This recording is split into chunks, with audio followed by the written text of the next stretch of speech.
This is all wrong. I shouldn't be up here. I should be back in school on the other side of the ocean. Yet you all come to us young people. How dare you! Boring. Boring. Boring. Okay, you got into it. Don't tell us what we're going to feel. We're trying to solve a problem. Don't tell us what we're going to feel. I'm not telling you. Because you're in no position to dictate that. Remember what you're doing. You're in no position to dictate what we're going to feel.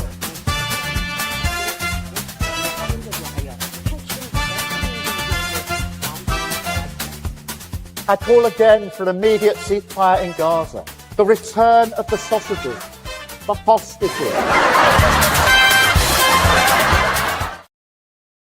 Greetings, one and all. Lembit Öpik here on Lembit Öpik Live. There's a clue in the name. On Unprecedented TV. And first, a big thank you. I often say this, but I mean it. I'm grateful if you've already subscribed to Unprecedented TV on YouTube. If you can't find it easily, put Unprecedented TV in with my name, Lembit, Lembit. It'll come straight up. Thank you. And also, do please carry on watching the great shows. We've got some cracking new shows coming from Claire Dire Consequences, Tim Scott, Uncancelled. He's really rocking and rolling. And, of course, Warren Thornton, who's with me today. With his daily review of what's going on. I'm honored to know him. He is really very well informed. And today he's going to be informed about something which you may have noticed. It seems that the European Union is absolutely desperate to carry on funneling money, in my view, completely pointlessly, in the direction of Vladimir Zelensky and his broken regime, a regime which is absolutely riddled with corruption as far as I can see. Well, now there's a bit of a confusion. What money are they sending? And are they sticking their fingers in pots where those fingers shouldn't be? The consequences to Europe, and is it actually going to have a very damaging effect on the credibility of the European Union as a place where you put your money? All of that we're going to talk about. Let me just share a big picture view myself. I think that the Ukraine war is lost. It was pretty much lost from when it began. The Russian army is one of the mightiest armies in the world. They're battle-hardened, they're experienced, and they're professionals. They're coming up against what's left of the Ukrainian army, conscripts who've had 2 weeks of training, who are older than me, and they don't really want to be in the front line in the first place. You wouldn't think that if you only get your news from the mainstream media. But the harsh reality is, and those who do watch Warren Thornton's programs on warrenthornton.com will know this, the harsh reality is that you've got a nation being defended by conscripts who don't want to die for the sake of a lost war. My opinion is that this has to end in negotiation. If it doesn't, then the only other option is nuclear war or some kind of escalation. What's it mean to not negotiate a settlement? There is one alternative to that, of course, total surrender by Ukraine, where it doesn't even get to negotiate, it just gets given the terms, a little bit like Germany experienced at the end of World War II. But I don't think Vladimir Putin's intention is to take the whole of Ukraine over, though he could do if he just waits long enough. He probably wants what he feels is a safe buffer zone, the demilitarization of Ukraine, and the denazification of Ukraine too. On that third one, I don't see where there's a problem. Either it's not got Nazis in it, which is fine, or it has, which is not fine, and they should be got rid of. But this is maybe something which defeats the 4th division amateur politicians in the UK and Europe. So let's find out now what's actually going on with the money. Why does this matter? Well, it does matter because all those clowns, my view again, those politician clowns, in Zelensky's case, literally clowns, because that's his profession, not politics, who think that they can get away with snaffling away money, could be wrecking not just the European and British financial credibility, but unsettling the global financial system. Anyway, let's talk to somebody who knows more about this than I do, and that's Warren Thornton. Warren, good to see you again. How have you been? Absolutely fine, thank you, Lembit. Been absolutely stunned, of course, by some of the nonsense that's been going on. Well, like this, for example, I know that you are covering some of this in your show, but I thought we'd take a deep dive because it just summarizes how utterly stupid, in my view, the politicians in the UK and Europe are. But I think we need to start with you explaining what's the problem here. Yeah, well, very, Go ahead. very simply. Sorry, go on. Very, very simply, Lembit, the problem that we have here is the European Union are unable to keep conducting the war. They now have to buy or have signed up to buy all their weapons or most of their weapons from America instead of from each other. And of course, the weapons aren't very good. They're massively overpriced. And the Russians are winning hands down because they're able to produce weapons at a much faster rate, much better quality, and of course, a lot cheaper. And the problem that we have, of course, is eventually this money pot will keep going to the well, as the European Union are doing, is going to backfire. And that's exactly what is happening. Now, you said that this place called Pokrovsk, how do you say it? Pokrovsk. Pokrovsk, that it would be captured. And you're right, it's been captured now. Strategic, important. So let's just start with the military situation before we talk about the financial one. I know the answer before I ask it, but I'll ask it anyway. Who's winning? Russia, hands down. And the problem that we have, of course, is that they are losing, Ukraine are losing men hand over fist. They've just put a heck of a lot of men into trying to recapture Kupiansk. They've managed to capture a couple of sectors of Kupiansk, but it had cost them over 7,000 troops, which is quite incredible. And of course, every time the Russians build a pocket, Sky News did an incredible thing where they turned around and said that, of course, Ukraine hold a large swathes of the Donbass. They don't. In Luhansk, Russia own about 98% of it, and Donetsk, Russia have about 85% of it in their control. So any idea that the Donbass is somehow being, should we say, overrun with Ukrainians and the Russians are on the back foot is completely wrong. Okay, so from a military point of view, it's just desperate. Ukraine is still losing, as I thought, and oftentimes you play the videos from there on your show. And okay, these are just individual videos, but eventually, when you see enough of them, you do begin to believe that actually there's something very terrible going on here. Warren. Okay, let's see if we can get here, Warren, again. Can you hear? Yeah, you momentarily slow. I thought you were frozen in shock at the pictures there for a minute, but what I'm saying is, you're gone. You heard the question. Pokrovsk and Minorad, I heard what your question was, and then we had a bit of a lag. But Pokrovsk and Minorad, you have to remember that entire area was home to over 250,000 people at one point. And of course, nowhere near that now, of course, with it being abandoned and evacuated all over the place. But the problem that we have here, Lembit, is people are saying, oh, it was not strategically important and all the rest of it.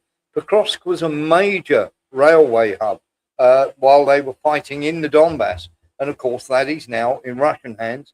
And the pocket in Minorad, of which there are still over 1,000 Ukrainian troops, many of them have surrendered. Of course, the pocket in Minorad is growing smaller and smaller and smaller as more and more Ukrainians die for what has been fool's errand. Of course, Ukraine military and, of course, Europe, who have said carry on fighting there, are, should we say, they're to blame for this because they caused the death, once again, of even more Ukrainian men. Yeah, this is the thing. It's not like Keir Starmer's little cabal are dying. It's not this man's family or friends. His gormless, facile attitude towards it indicates, in my view, a complete lack of empathy about the damage he's been doing. He's not the only one in Britain, of course, but it does seem that he's more than happy to commit thousands of people a week to their deaths, but they're not his people, are they? No, absolutely that. And the major problem here lays, as you were saying just in the opening comments in your show, is the money, because they have poured so much money into this now and ruined so many of their own economies. Germany stood by while Ukrainians are being blamed for blowing up Nord Stream. Anybody who believes that, I have a bridge to sell you. I mean, the yacht alone that they were supposed to have used, the Andromeda, the decompression chamber you would need for those divers would have been bigger than the yacht itself. So That's a non-starter. And the other thing, of course, is they've ruined their economies. They've allowed the Nord Stream to be blown up. They're buying their gas from America at 2 times, 3 times, even 4 times the price of what they would have got it from Russia. And of course, the Russophobia that literally, should we say, has forced or certainly helped the European Union to commit its own suicide, really. It is quite incredible. It's almost like driving over a cliff in a car shouting Geronimo on the way down. And so let's get into the money thing. This needs to be explained in simple terms because I don't want to mislead anyone. And the reason I don't want to mislead anyone is because it seems to me this is a kind of fraud, which they're trying to do. There's something called Euroclear. Yeah, Euroclear. Now, that's a private company, and the CEO warns of global financial repercussions if the company goes bust. And this all seems to be tied into the idea of snaffling away Russian money, which is frozen in the Euroclear account as one of the places it's frozen. Well, tell us about this. Yeah, not a problem. So in Euroclear now, everybody's being slightly disingenuous about the money. So Euroclear holding over 200 billion in Russian assets in Euroclear. There are 330 billion in Russian assets all told, but they are there. The rest of that money is spread around the European Union, Great Britain, Germany, France, various other places are holding the worth of those assets. Now, very simply, we are getting completely different conflicting amounts of money that other countries are saying that this is the money that is needed, this is the money that is available, simply because those assets, as far as I am concerned, and I've been saying this for a long, long time, what they first started doing was taking the interest from the Russian assets. Now, I've got very good friends in the banking industry who keep telling me that it's complete nonsense that they could possibly be keeping Ukraine afloat with that money, because you're talking about only 1.5 billion a year that would be able to be given from those frozen Russian assets. That's the interest. That would be the interest. Exactly that, and that is just the interest. So it's quite clear that the money is not in Euroclear. The rest of it, the principal, has been being dipped into by various states and nations, and now they need the bailout of taking the money from Euroclear. Euroclear are not going to give that up because, of course, Euroclear turned around, Lembit, and said, we want guarantees from all the nations that if Russia come knocking on the door for the money is there, and any financial compensation from everybody else moving away from Euroclear, because once you steal somebody's money, nobody's going to put any money in your piggy bank anymore. So that's why they're so concerned, because it basically destroys their credibility. I've got a long-running dispute with a credit card company who lied to me, and I'm not mentioning it yet because reputation is everything for them. I think they're going to put it right, but it's an open and shut case. They essentially stole something from me. Why would you want a credit card if the credit card company, debit card to be precise, his actual charge card is actually going to steal from you? Now, it seems to me that Euroclear's got the same problem as I have with this company. They don't want to be in a position where a big country or a big business says, well, hang on, we can't really use you because if we put our money into you, then somebody could steal it. Yeah. Well, just think about the absurdity of the position. So there's two things that we need to talk about here, Lembit. First of all, Euroclear have turned around and said, we want guarantees. Now, von der Leyen and the European Union and all the countries have turned around and said, we're not going to give you those guarantees. Okay, so that means that they're not going to cover the money should everything go horribly wrong. Russia are going to give that money back in reparations. If you believe that, you are completely crazy. The Russians are no way are going to pay Ukraine for, should we say, a war that America started and are now trying to mediate their way out of. And here's the second thing, Lembit, is if that money were available, they would very simply have turned around and said, yes, okay, Now, von der Leyen has said, we need now to go to all the other European countries if we can't get that money from Euroclear, and they need to put money into a pot so that we can keep this war funded. Well, they don't have that money, Lembit. That's why they're going for the money from Euroclear. We got these big statements. Here's one. The EU leaders race to save Ukraine funding. Deal as Kiev's cash runs low. Well, they'd probably have more cash if they weren't stealing it. I mean, I don't think I've often seen such a corrupt, financially corrupt state on the continent of Europe. But leaving that aside for a minute, future of Europe at stake, with von der Leyen and Merz desperate to persuade Belgian Prime Minister to allow the use of frozen Russian assets. Now, von der Leyen's got a terrible track record, in my view, for other reasons. But why are they so cavalier about it while the Belgian Prime Minister is saying, no, I don't want to go along with this. I'm not playing this game. Oh, well, it's very, very simple, Lembit, because they'll be left holding the baby. If you think for 1 second that the EU, when it all goes horribly wrong and eventually the EU gets into the trouble that it's in, it'll just turn around and go, oh, well, we can't possibly help you. They'll stick their head in the sand and go, well, we weren't the ones who authorized getting the money. We asked you for the money. In the end, it was your decision. So it's your baby. And of course, that will collapse the Belgian economy like you wouldn't believe. And let's not forget all the other investors that invest in in Europe or in Europe. Euroclear will be gone. That will go bankrupt. And of course, that will affect the Belgian economy. But also, they will start pulling their money out of European banks. The Saudis have already said, if you do this, we'll withdraw our money. How much is that?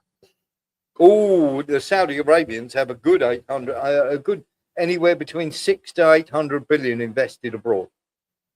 Wow, that's a lot. That's a huge amount. Wow. Well, I mean, I can see the problem now. We're going to go to break in a second, but the story so far then, this is money that, if taken out, regardless of whether you're on Russia's side or not, simply says it's not safe in Europe. No. The easiest analogy I can put this to you, Lembit, is you've got two friends. One of your friends is holding on to £100 for you. And then the other friend comes along and says, give me that money. And of course, I will get him because I think he's done wrong. Give me his £100. And of course, we will get them to pay for it. And it is a nonsensical argument. Yeah. Because what then the friend who is holding the money is saying, I'm going to get beaten up if I don't give him his £100 back. And they are quite right. Stay with us. That is Warren Thornton explaining this very bad thing, in my view, that's going on. An attempt to sponsor the losing side, let's be honest, losing side, namely Ukraine, at the cost of Russia itself. And at the cost, potentially, of European financial credibility. Where does the UK stand on this as well? We'll find out in a minute. In the meantime, I want to remind you, great show. We've got Claire Dyer. If you're watching this live, you'll see another fantastic episode coming up. Watch this.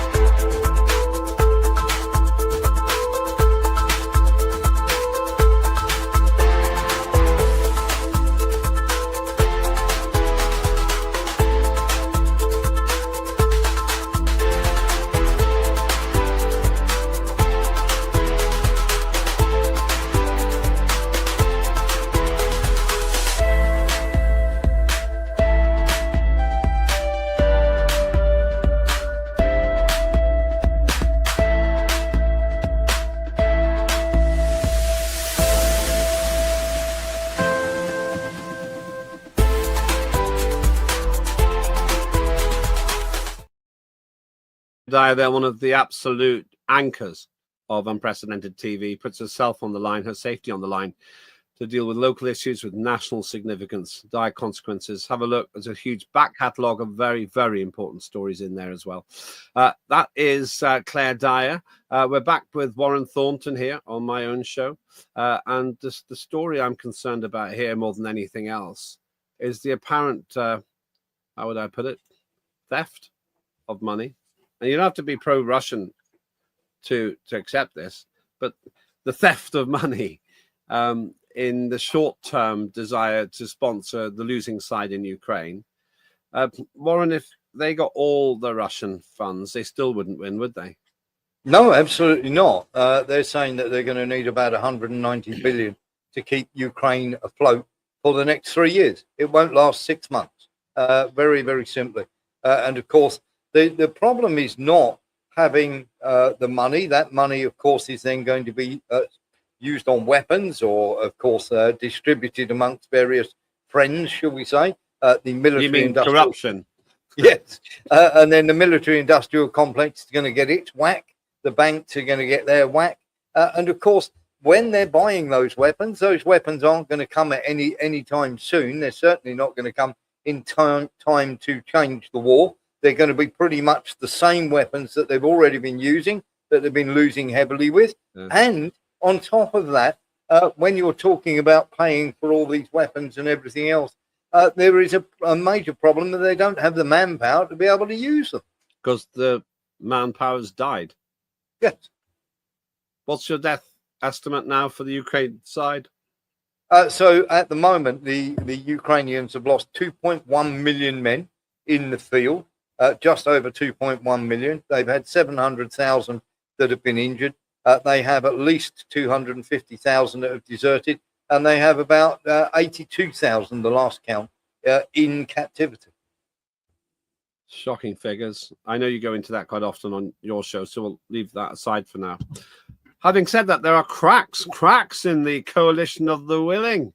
That ridiculous phrase, which owes its origins to Keir Starmer. Russia losing in Ukraine is a complete illusion and not even desirable, says Belgian Prime Minister. Now, tell me about this, because this seems to contradict what Starmer and his little friends keep saying, who says, Zelensky can't win this war, which he obviously can't. Why is the Belgian Prime Minister saying it's actually not even desirable for Russia to lose? Well, first of all, there's going to be a huge bill for Ukraine, whatever is left of Ukraine, to rebuild it. Every piece of ground that Russia are taking in Ukraine, they're going to keep. And of course, they're rebuilding it themselves. So they're not going to be giving any money to Ukraine in any way, shape or form. Where they really had a meltdown, the Europeans, was when Trump put forward the idea that he get 100 billion of that money for America. They were not having that in a million years. And of course, this has caused a major consternation, because we know that America wants to slide out the side door, as it were. Yeah. And of course, the Belgian Prime Minister is completely right. The idea that Russia are losing this is illusional nonsense propaganda. And the Ukrainians are being slaughtered on the battlefield. And as a former soldier, it is horrible to see the videos that are coming out of there. They are beating people up and throwing them into vans. When you are doing that, Lembit, you've already lost. Yeah, and it's the blood-curdling kind of, how do I put it? The blood-curdling disaster of just death being meted out en masse to primarily Ukrainian soldiers. I think surely everybody now realizes that the majority of the deaths are on the Ukrainian side. Does anyone think that Russia's losing more? Well, of course, there's nobody that actually really believes it. The only people who are pushing this agenda are the European Union and the people who absolutely have a vested interest in hating Russia. And, of course, the huge online media presence of the people who are bought and paid media to say so. Any man in the street who has got one semblance of brain knows full well that Ukrainians aren't just losing, they're getting massacred, Lembit. Well, this brings me to Putin himself. Vladimir Putin has been quite forthright. And why is Belgium opposed to using Russian assets to support Ukraine is the question. Belgium is pushing back against a plan to use frozen Russian assets to support Ukraine's economy and war effort. And people say, oh, that helps Putin. Well, yeah, it doesn't matter whether it helps him or not. He's going to win anyway. And it's just a classic example of the kind of one-sided reportage that I think you've just referred to. Yeah, absolutely, Lembit. I mean, we've had Politico turning around and saying, oh, Belgium is Russia's greatest asset. No, Russia's greatest asset is that they have an economy that can stand all on its own, that they have many more men, and they are unbelievably difficult to defeat on their own ground.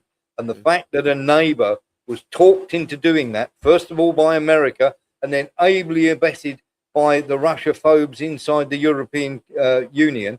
And this is all very much, don't look at me because we didn't do this. Yes, you did. Belgium, the people in Belgium, you have to remember, I mean, Brussels is in Belgium. There is nobody more Euro than the Belgians. And when the Belgians come out and go, this is no good, you've got to stop this madness. And of course, they're reacting very badly to it, Lembit. There's an irony here as well, of course. Well, the Western media relentlessly say that Russia's economy is suffering. I never cease to remind people that Russia's economy grew 4 times faster than Britain's last year. Yes. They're not doing badly. The Russian growth is said to be a lot less now. It's level pegging with Britain. This is the thing.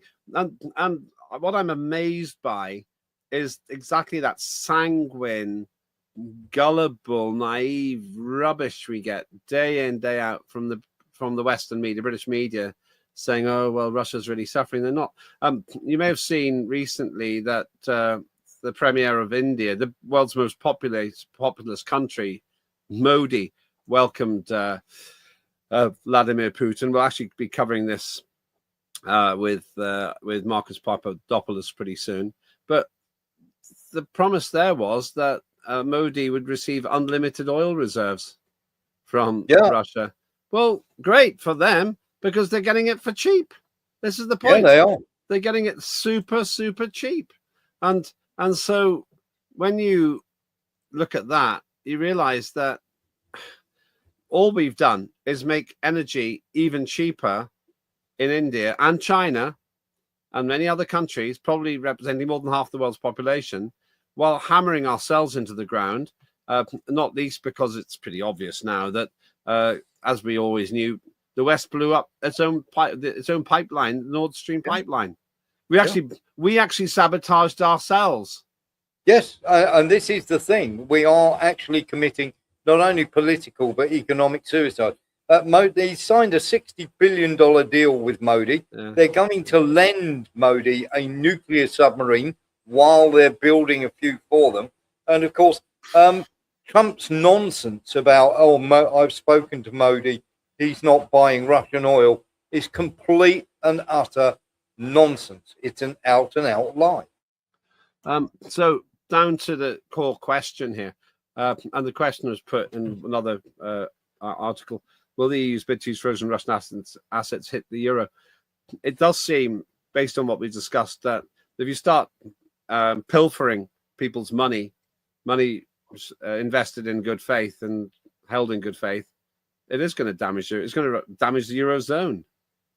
Yeah, it'll damage not only the Eurozone, but it'll make BRICS much stronger, which is what Trump doesn't want. And here's the thing. Even the Americans have turned around and said, this is a bad idea. Christine Lagarde of the World Bank has turned around and said, this is a bad idea. This isn't just Euroclear saying this. There are European countries inside of Europe and everybody outside of Europe saying, don't do this. This idea is absolute suicide. But they seem hell-bent on committing it. But meanwhile, we have the coalition of the witless meeting again and again and again. And it's just ridiculous. Yeah. It's actually ridiculous to see people like Starmer claiming that they have some kind of a say. They spend half their time whinging that they've been excluded from the talks. But why would you have those people in the room? They offer nothing. Lembit, they excluded themselves. They didn't want to talk. There was a meeting in the European Union, and I'm sure you've all seen that Zoom picture where they all decided to get around and have a talk to Zelensky on Zoom. They're all holding their head in their hand and looking very glum. Callas put herself forward. This is the person, remember, who spilled a cup of coffee over Wang Yi, the Chinese top diplomat, because she was trying to express her annoyance at the Chinese for still being friends with Russia. Okay, this is the woman who put herself forward as the person to negotiate with the Russians Macron said, no, it should be me. A furious row broke out. And of course, in the end, Macron made a phone call to Vladimir Putin. It was a disaster. It lasted less than 2 minutes. What do we know what was said? We do know that Macron turned around and said that you've got to make all sorts of concessions, including withdrawing from various parts of Ukraine. At that point, they turned around and said, thank you for the call. We'll bear it under advisement, but phone down. Ridiculous. But we have some political colossuses of our own in the United Kingdom. Yvette Cooper, what a giant she is when it comes to negotiation. And she's been chuntering on as well.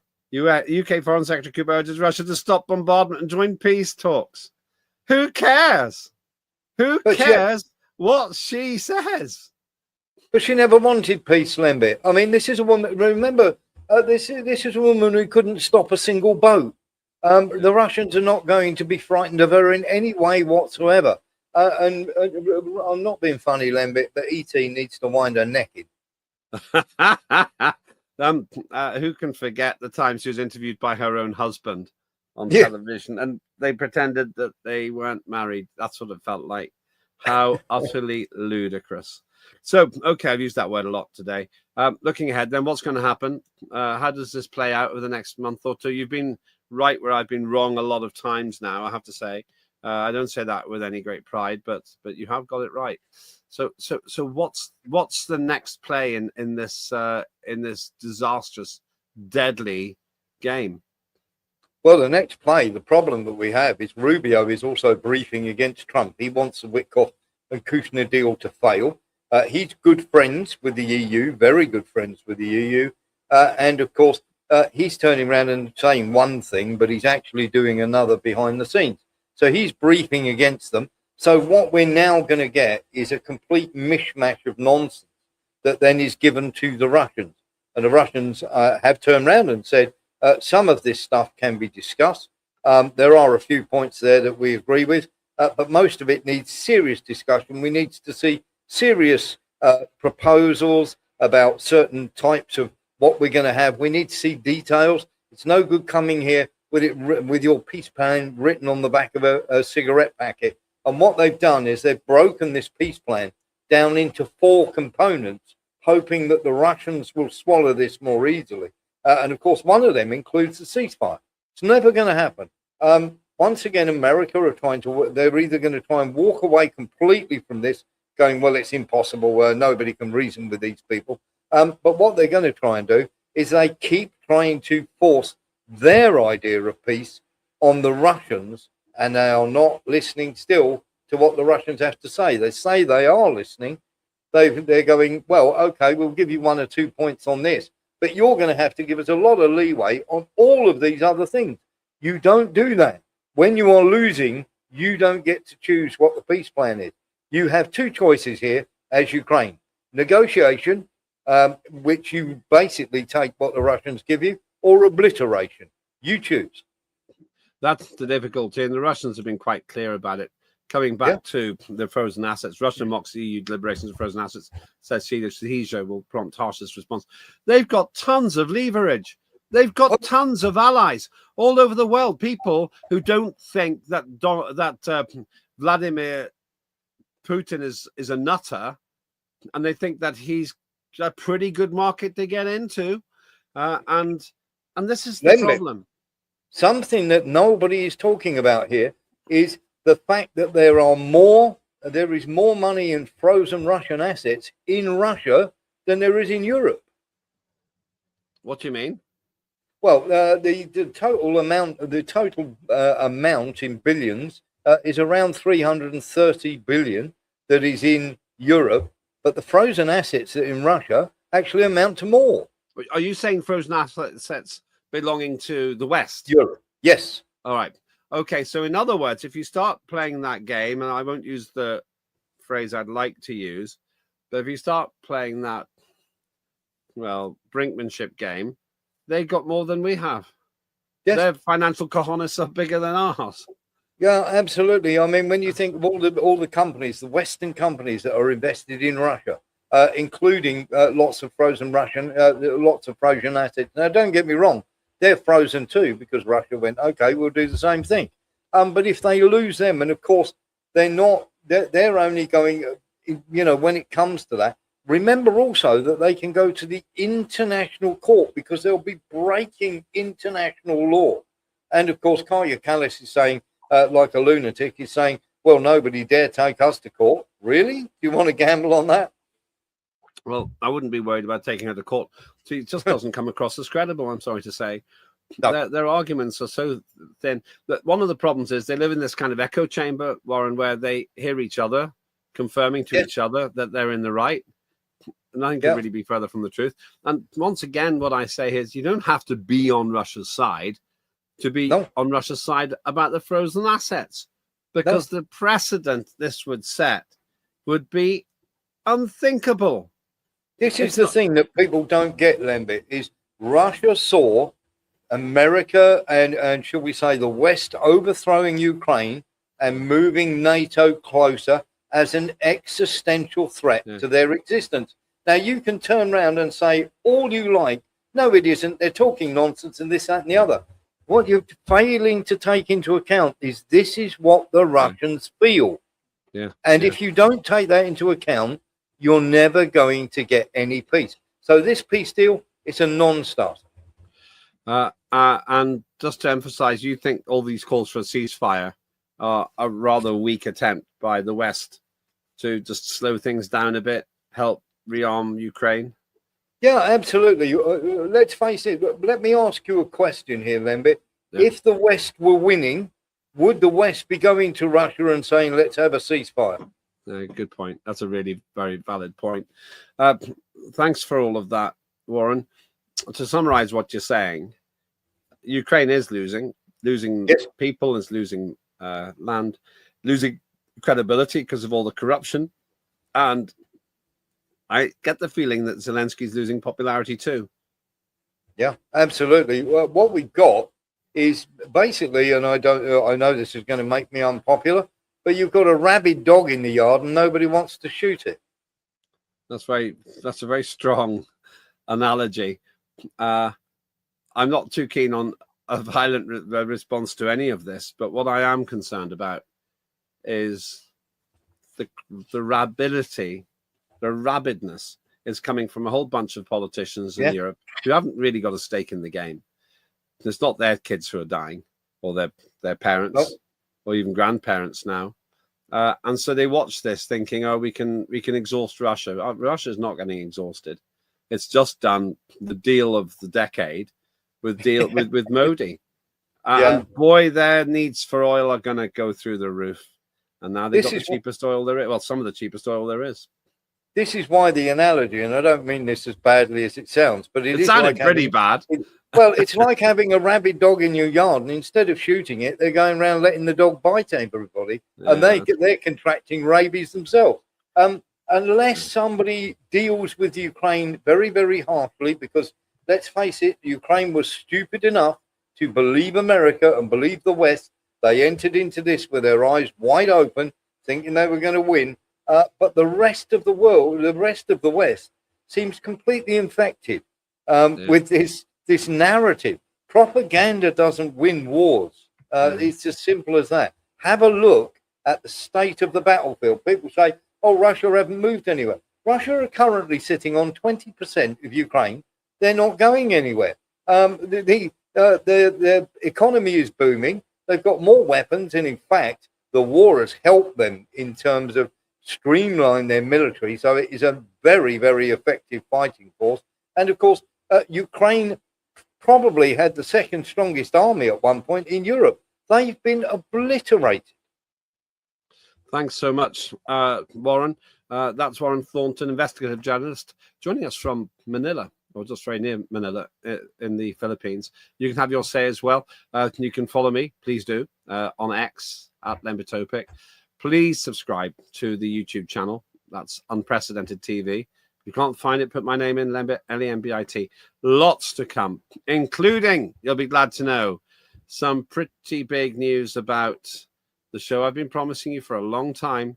Good Morning USA. Going to be the flagship on that side of the pond. Meanwhile, let me just conclude by saying, however you feel about the war in Ukraine, surely it has to be true that financial integrity counts for something in the international money markets. You can't just steal money because you don't like the person who owns it without other people saying, well, if they fall out with me, this could happen to me as well. That's the problem. Short-term thinking with long-term consequences. And all the while, I will say this again and again and again, until the killing stops, there is only going to be one outcome: more death, with more land being lost by Ukraine. There is no scenario in which Ukraine can win. And as Warren Thornton rightly said, if the West was winning, they wouldn't be wanting to stop. So why do they want to stop? I'm Lembit Öpik. That was Unprecedented TV's Lembit Öpik Live here. Do enjoy the other shows as well, if enjoy is the right word. We have over 600 for you to choose from, and it keeps getting bigger. Have a good day.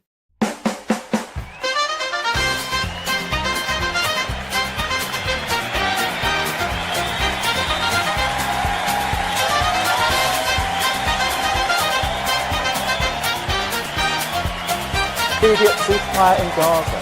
The return of the sausages.